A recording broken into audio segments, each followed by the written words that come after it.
Hello and welcome to ThePrint. I am Sudeep at the Kerala Literature Festival and I'm with Mr. Prakash Raj. He really needs no introduction.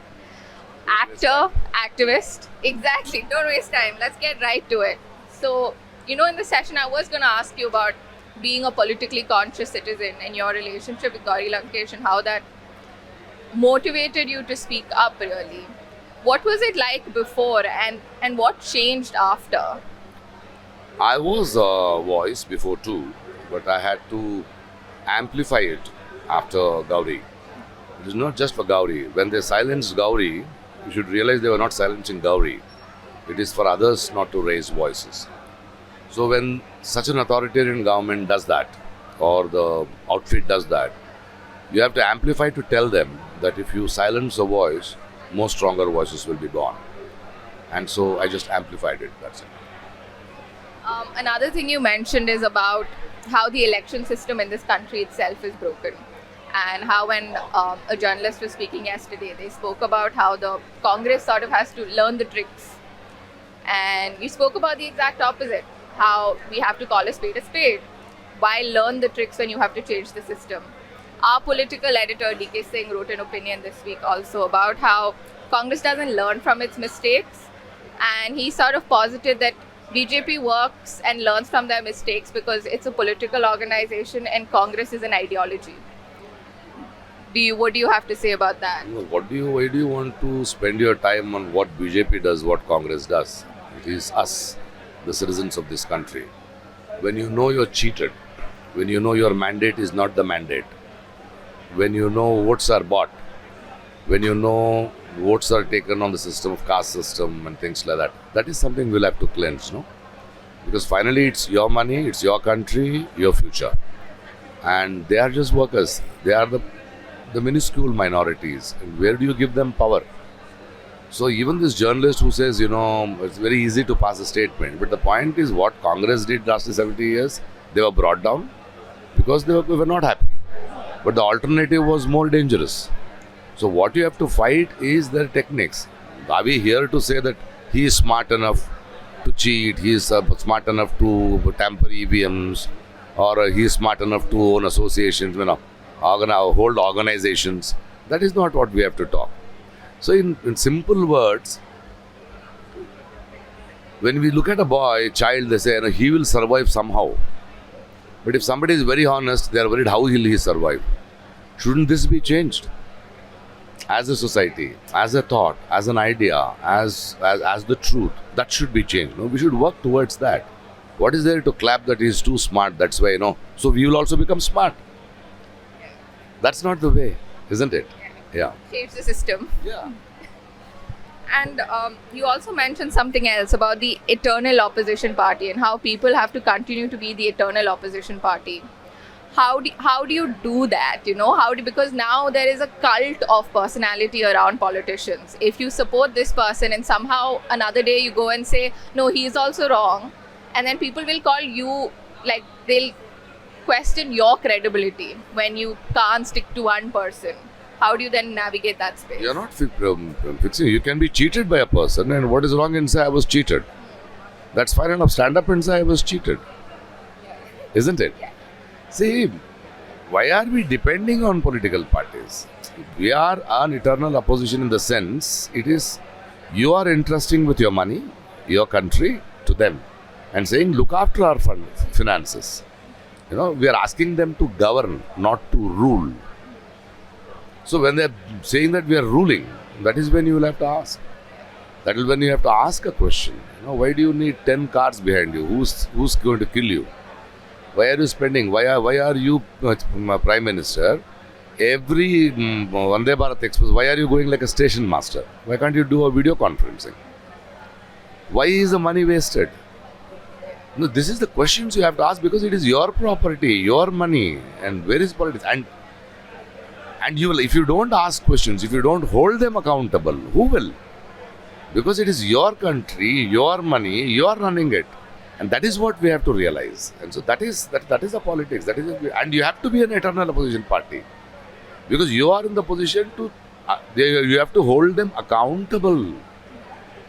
They are not gods. They don't bring even a pie. We are paying their salary. We are paying themselves. They have come begging for votes. That's it, as simple as that. Coming back to cinema, have of course we know multiple things about how being in politics has cost you roles, but has politics also made you choosier about the kind of roles you pick, or do you see those as two different sort of fields? No, art is art, but there is politics in my art too. If I can go and do a Jai Bhim, we can do a Kanjivaram, I can do a emotional film like Abhiyum Nanum or Moli, that is politics too. Isn't it? I'm saying politics in different spheres. That doesn't change me doing. Probably probably lesser commercial films may not come, but I will not also do for money the sort of propaganda films they do. That way I'm very particular about it. It has changed nothing. But of course, taking political stand has made me more liberated. I find myself more relevant in the society today. I've got the strength, and that standing by the truth has strengthened me a lot. Yeah. Speaking of standing by the truth, you spoke about WCC earlier also when you mentioned at the Wayanad Lit Fest and here about how men have to say sorry even if they've not done anything. It is a system that they benefit from. But you also spoke about the people who don't speak up and you call them not man enough. What exactly does not man enough mean? I mean, men should be the woman in him also, no? Man is yin yang, no? That's beautiful beauty in it, both. You cannot say feminism, men and all. It is human. You have to look at it as human beings. Now, there is an abuse. Then, see, in this country, when you are a child, if a newspaper comes, a child will go give it to a father, and a milk packet comes, it will go and give it to the mother. The whole conditioning starts there, no? The whole conditioning starts there, and by knowing or without knowing, you are part of it. Men are part of it. You are privileged. Now you will have to say, we don't want this privileges enough. We want equal. You please try to be honest. Aren't men afraid of strong women? Why? Why are you afraid of strong women? So this is something we'll have to address in a human way. Both are equal. You are not giving a chance. You are letting them in, you are giving equality so that the society is more beautiful. Isn't it? It's fair. It's fair to be that.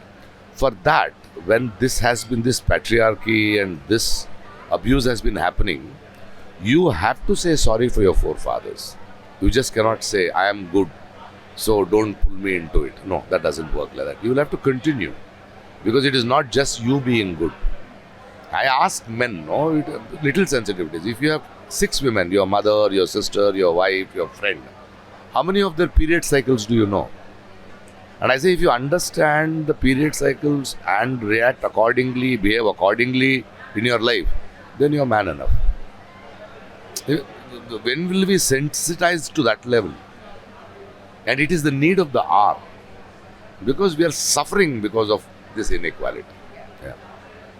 Do you see it on your film set? You've said that, your co-stars are afraid of saying things in front of you. Yeah. Have you called it out? What has the reaction been when you have had maybe conversations with other men about this? What has their reactions been to you? Some before and all, they used to say, oh, aa gaya Sri Ramchandra, aa gaya ye, aa gaya wo. But I didn't care. I don't care. And thankfully, I'm too talented and I have a market and they don't know anything to say. But they can't face the truth. That I see. I can see that they can't face the truth. And the women feel very comfortable with me. Sometimes when I go to different places, he's a villain actor. Why are the heroines coming and holding him, hugging him? Because I don't give them a feeling of, being abused at all. And that's what I've earned with people. And it is a fight. It is putting a fight. And there will be little, nonsense. Oh, this guy is pura sacha. He's a Gandhi.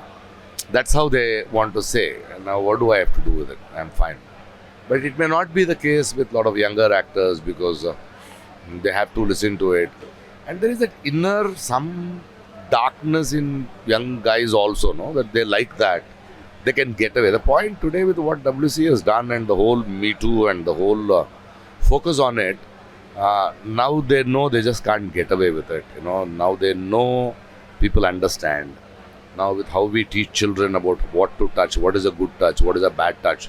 because all this process of healing out of it and making sensitizing is happening, and it is going to be a little difficult for such them, but they will probably, most of them would have got away because probably the past records may not come out. Some of them are ashamed, but the process is on.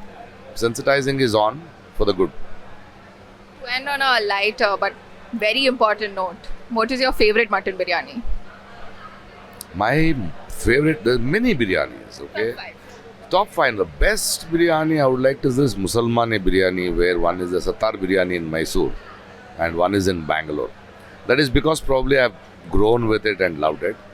But I like this Malabar biryani, I was having it. It has a different taste. The Dindigal biryani, where in Madurai they do, that's different. The Lucknowi biryani is different. The Kashmiri biryani is different. The Lebanese biryani, I love it a lot. Yeah, All of it. all of it No for different discrimination reasons. here. No different, for different reasons. Yeah. Thank you so much, sir, for speaking to us, and I hope you have a great day and a great performance today. Thank you.